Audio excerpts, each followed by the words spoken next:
Ang Malacanang nagbabalang kakasuhan ang mga nagsasamantalang mga negosyante. Arrest 14, sa langis lang ba ito, Let, o pati sa mga pangunahing bilihin? Let Narciso, please come in. Miss Let.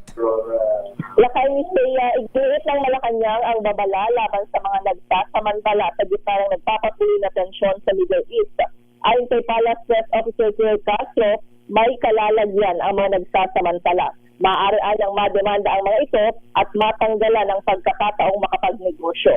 Binigyan din ni Castro ang panawagan ni Pangulong Bongbong Marcos na magkaisa at magtulungan ang lahat sa gitna ng krisis. Ayon pa kay Castro, hindi kailangang maghatakan pababa.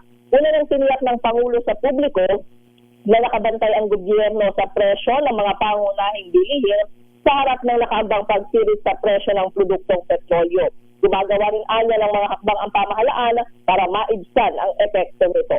Ito si Let Narciso para sa DZRH. Una sa Pilipinas, una sa Pilipino.